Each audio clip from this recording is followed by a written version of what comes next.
AITA for only paying for myself and my fiancé and future in-laws invited me to a NYE dinner at a scale restaurant. I, 32F, just got engaged to my fiancé, Sam, 37M, a few months ago.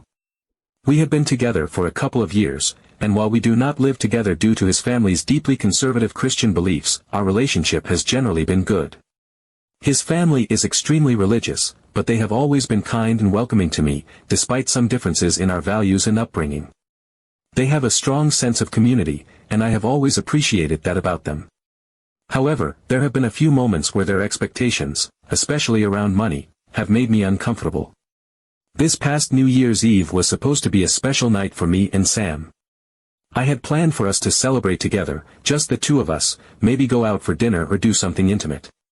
But earlier in the evening, Sam called and told me he was going out with his parents for a NYE dinner celebration. I was a little disappointed since I had expected to spend the evening with him, but then, about an hour later, he called again and invited me to join them. I was genuinely happy and thought it would be a great opportunity to bond with his parents. So, I quickly got dressed and made my way to the restaurant.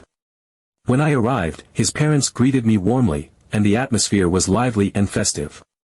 They had already ordered multiple appetizers, drinks, and were deep into their conversation. Sam pulled out a chair for me, and his mother immediately started talking about how excited she was for the upcoming year, our engagement, and all the plans they had in mind. It was a great time, at first. As the evening went on, more and more food kept coming. His father ordered another bottle of wine, his mother called for a variety of desserts, and they were discussing what else they should try next. It was clear that they were indulging in the celebration, which I had no problem with, but in the back of my mind, I did start to wonder who would be covering this rather extravagant meal.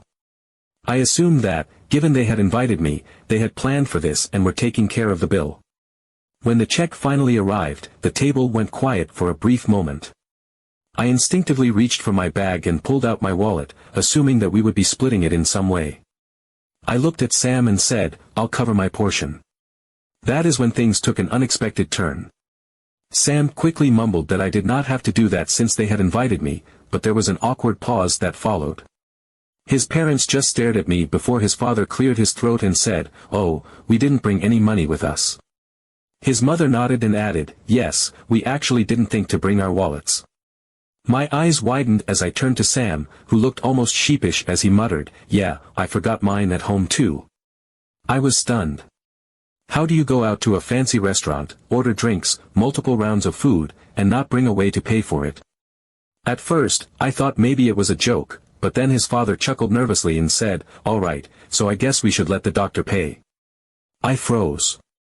Now, for context, I am a doctor, and while I do make a good salary, I have always been careful about my spending. I do not live an overly extravagant lifestyle, and I do not just throw money around for the sake of it. This was not the first time that I had been put in an awkward financial situation with Sam and his family. There had been previous instances where we went out, and they forgot their wallets or simply assumed that I would take care of it. Each time, I had been polite and covered it, but this time, the bill was ridiculously high. I looked at Sam, completely taken aback. "I can't pay for this entire meal," I said firmly. "This is way too much." His mother immediately looked offended. "Oh, but you make enough to cover this," she said, as if that justified them expecting me to foot the bill. Sam, now visibly uncomfortable, leaned in and whispered, "Babe, please, just do it. I'll pay you back later." That was when I snapped. I knew for a fact that he did not have the money to pay me back, and even if he did, this was a recurring pattern. It was never outright discussed, but there was always this expectation that because I had a high-paying job, I should take care of things, especially when it came to them. But I was not going to let that happen this time. I looked around the table and said, "I am sorry, but I am only paying for what I ordered. I did not agree to cover this entire meal, and I do not think it is fair that you expect me to." His father scoffed. "Wow. It's New Year's Eve. This is how you treat family?" His mother looked genuinely hurt. "We invited you. And now you're just going to embarrass us like this?" Sam, looking desperate, tried one last time. "Just do it, okay? Let's not make a scene." At this point, I was shaking with frustration. "No," I said. This is not okay. If you invite someone out, you either cover the bill or you make sure you can at least pay for yourself. You do not invite someone under the assumption that they will pay for everything, especially not without discussing it beforehand. The tension at the table was unbearable. His father muttered something under his breath about how disappointing I was, while his mother looked away in disgust. Sam just shook his head. Fine, he muttered, like I was the one being unreasonable. Without another word, I put down enough money for what I had ordered, stood up, and walked out of the restaurant. At around 2 a.m., my phone rang. It was Sam. The moment I answered, he was already yelling. He accused me of ruining the New Year's Eve celebration and making his parents suffer because I refused to pay. He went on and on about how I was selfish, how I humiliated them, and how I should have just done the right thing and covered the bill since I was financially capable. He even added, "I'll pray that your parents let this go and don't resent you for damaging your relationship with my family." That last comment really struck me.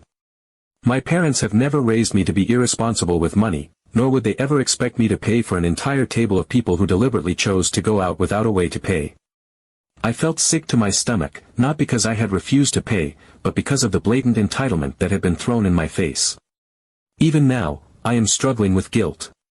A part of me wonders if I should have just covered it to keep the peace, but another part of me knows that this was manipulative and unfair. If I had paid, I would have set a precedent that they could always rely on me to take care of their expenses whenever they forgot their wallets. So, am I the asshole? Update 1. After the New Year's Eve fiasco, things between me and Sam were tense. He eventually apologized, but the words felt hollow, more like he was sorry I had gotten upset rather than truly understanding why what happened had been unacceptable. He framed it as a misunderstanding, an unfortunate situation where I had overreacted. He tried to justify it, saying his parents were used to certain traditions, that they saw me as family, and that covering the bill should not have been such a big deal. It was clear that in his mind, the real issue was my unwillingness to let it go rather than his family's blatant manipulation. His parents, on the other hand, completely iced me out. No calls, no texts, no invitations for Sunday dinners like before. I could feel the shift in their treatment of me, like I had revealed something ugly about myself in their eyes. They had always been warm and welcoming, but now there was a distance, a quiet disapproval hanging in the air whenever Sam mentioned them. I knew what was happening, they were punishing me for standing my ground, hoping I would grovel and try to make amends. Weeks passed, and I found myself at a crossroads. Part of me wanted to address it head-on, to sit down and have an honest conversation with Sam about our future, but every time I tried, he brushed it off. He did not want to rehash old arguments. He kept saying things would smooth over if I just let time heal it, but I could not ignore the sinking feeling in my gut. This was not about one dinner or one bill. This was a pattern, a deeply ingrained belief that my financial stability somehow obligated me to take care of them. Then, one afternoon, Sam called and told me his mother's birthday was coming up, and they were planning a nice brunch to celebrate. He said this as if nothing had happened, as if we had not spent weeks in awkward silence. He told me he wanted me there, that this was a good opportunity to mend things. I hesitated. Every instinct in me screamed not to go, but I told myself I was being unreasonable. Maybe things really had blown out of proportion. Maybe this was a chance to show that I was still open to being part of the family despite our differences. So I agreed. The brunch spot was trendy, one of those upscale places where everything on the menu was overpriced but aesthetically pleasing. His mother had picked it herself, which already told me that they had not considered budget at all. When we arrived, his parents greeted me with forced politeness, like they were tolerating my presence rather than welcoming it. The air was thick with unspoken words, but I forced a smile and sat down, trying to push through the discomfort. Just like before, they ordered freely. Mimosas, specialty coffees, extravagant entrees, even extra dishes, just to try. I watched as plates piled up on the table, as they indulged without a second thought, and that familiar feeling of dread crept up my spine. I wanted to believe that after what happened on New Year's, they would not try this again, but the way Sam was acting, calm, unaffected, like everything was completely normal, made my stomach turn. I kept telling myself I was overthinking. Surely, they would not put me in that position again. Surely, after the argument we had, Sam would not let this happen. Then the check arrived. Just like clockwork, his father sighed dramatically and said, "Oh, we forgot to bring cash again." His mother laughed, leaning back in her chair as she waved a hand dismissively. "Well, it's my birthday, so I shouldn't have to worry about the bill anyway." I sat there, gripping the edge of the table, feeling the blood rush to my ears. My hands trembled slightly as I turned to Sam, hoping, begging, for some sort of acknowledgement that this was ridiculous. But when our eyes met, I saw nothing but that same expectant look, that quiet assumption that I would do my part. I snapped. I let out a short, humorless laugh and shook my head. My voice was cold when I finally spoke. "You've got to be kidding me." His mother blinked at me, as if she could not believe what she had just heard. "Excuse me? You planned this? You knew exactly what you were doing?" My voice was steady, but my heart was pounding. "You didn't forget your wallets. You just assumed I'd pay again." His father scoffed and shook his head like I was the one being unreasonable. His mother crossed her arms, her expression hardening. "Well, I would think that someone who's going to be part of this family would understand that we take care of each other." Sam leaned in, lowering his voice, but his words still made my skin crawl. "Babe, don't ruin this. Just do it, we'll talk later." That was it. That was the moment something inside me snapped. It was not just about this meal or even the New Year's Eve dinner, it was everything. The entitlement, the manipulation, the complete disregard for my boundaries and my feelings. I had been excusing this behavior, rationalizing it, telling myself that maybe I was being too harsh, but the truth was staring me in the face. This was who they were. This was what they expected from me. And Sam would never stand up for me, because he was part of it. I stood up, my chair scraping against the floor as I reached into my bag. I pulled out enough cash to cover only my portion of the meal, placed it on the table, and looked at Sam one last time. His expression shifted from expectation to shock, like he genuinely had not believed I would do it. Without another word, I turned and walked out of the restaurant. Update 2. For days, my phone buzzed constantly. Sam switched tactics, bouncing between guilt-tripping me and acting like I was overreacting. He told me I was being stubborn, that I had made a scene for no reason, that his mother was still devastated over how I had embarrassed her on her birthday. Then, his tone would shift. He would tell me he loved me, that he missed me, that we just needed to talk and clear the air. It was manipulation at its finest, and I could see right through it. I ignored every call, every message, letting them pile up unanswered. The space between us grew, and the longer I stayed away, the clearer my mind became. Then, a few days later, I got a text from his older sister, Emma. Emma and I had never been particularly close, but she had always been polite to me. Unlike the rest of her family, she seemed a little more modern in her thinking, a little more independent. When I saw her name flash across my phone, I hesitated, then opened the message. "Hey, I need to talk to you. I think you should know something." Curious, I agreed to meet her for coffee. There was an urgency in her words that unsettled me, and when I arrived at the small cafe we had chosen, I found her already sitting there, waiting. She looked hesitant, almost conflicted, but there was something else too, pity. A look I had seen before, but never directed at me. She wasted no time getting to the point. She told me that what had happened at brunch, and at New Year's, wasn't an accident. It wasn't forgetfulness or an unfortunate coincidence. It was deliberate. A test. A calculated attempt to see whether I would take on the financial burden they expected of me. Their family believed that a good wife should be financially supportive, especially for a man of faith like Sam. Their entire worldview revolved around the idea that men led the household spiritually, while women handled everything else, including finances. I stared at her in stunned silence as she explained that they had done this before, most notably with Sam's ex-fiancée. She had failed their test just like I had. She had pushed back, had refused to pay for them, had put up boundaries. And, just like me, she had suddenly found herself the villain in their narrative. The reason things didn't work out. The reason she wasn't wife material. It was never about the money itself. It was about control. It was about seeing if I would bend, if I would sacrifice without question, if I would accept their unspoken rule that my role in the relationship would always be that of a provider. I felt sick. The realization hit me all at once, rushing through my body like a cold wave.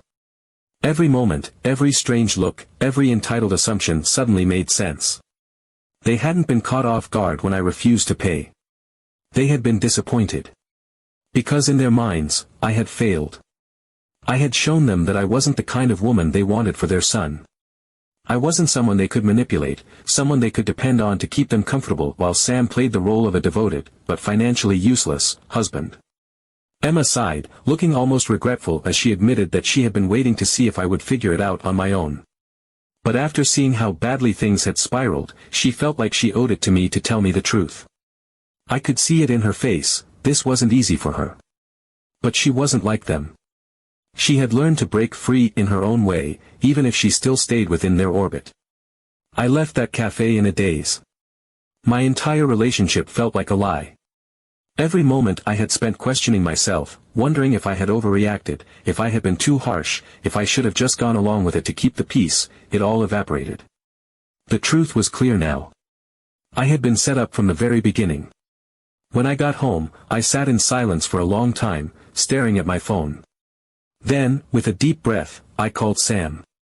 The moment he picked up, his voice was careful, like he knew something was coming. I asked him directly. I laid it all out, the test, the manipulation, the way his family had orchestrated these situations just to see if I would take on the role they wanted. I expected him to deny it, to be horrified, to tell me that Emma had misunderstood. But he didn't. He sighed, like this conversation was exhausting for him. Like I was the one making a big deal out of nothing. Then he said the words that sealed everything for me. "Babe, you make so much money. It's not a big deal." That was the moment I knew. I ended it. Update 3. Breaking up with Sam was both painful and liberating. There were moments when I questioned everything, moments when the weight of ending something so serious and long-term made me second-guess myself. But those moments were fleeting. Every time doubt tried to creep in, I reminded myself of the truth. I had spent years loving a man who saw me as a paycheck, who had stood by while his family manipulated me, who had let me believe I was the problem instead of confronting the entitlement that had been ingrained in him. His family did not let me go quietly. His mother sent a text about how I had thrown away a wonderful man, painting me as the villain who had ruined everything. His father left a voicemail, his voice dripping with condescension, telling me that I would regret this when I realized no man would ever love me the way Sam did. As if love was measured by how much financial burden I was willing to shoulder. As if being seen as a provider first and a partner second was something I should have been grateful for. But guess what? I did not regret it. The weeks that followed were a period of quiet rebuilding. I reconnected with friends I had unknowingly distanced myself from while drowning in that relationship. I took time for myself, indulged in things I had neglected, books, hobbies, solo coffee shop visits where I could just sit in silence without someone else's expectations weighing on me. The relief of not having to navigate the minefield of Sam's family's financial games was something I had not realized I needed until I was finally free of it. A few months later, when I felt ready, I started dating again. I was cautious, hesitant to put myself in another situation where I might end up being taken advantage of. But then I met James. James was different from the very beginning. There was no financial mind game, no expectation, no entitlement. Just mutual respect. It was effortless in a way I had forgotten relationships could be. The first time we went out to dinner, he insisted on covering the bill and jokingly said, "I promise I won't fake forgetting my wallet." The comment was light-hearted, teasing, but it hit me harder than I expected. I laughed, genuinely laughed, and for the first time in a long while, I felt safe in a relationship.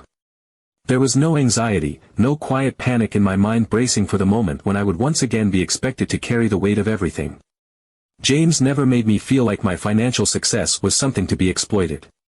If anything, he admired my independence, respected my boundaries, and, most importantly, never once made me feel like my worth was tied to my bank account.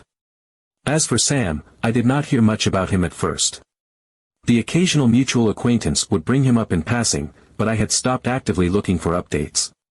He faded into the background of my life, a past chapter one had no desire to reopen.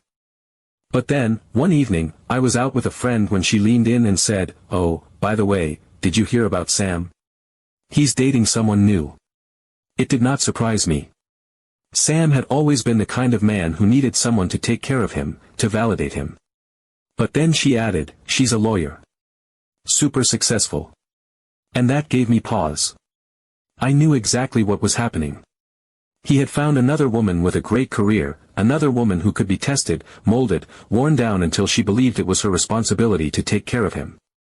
Another woman who, if she was not careful, would end up sitting across from his family at a dinner table, staring at a bill she never agreed to pay while they watched in judgmental silence. I could only hope she figured things out sooner than I did.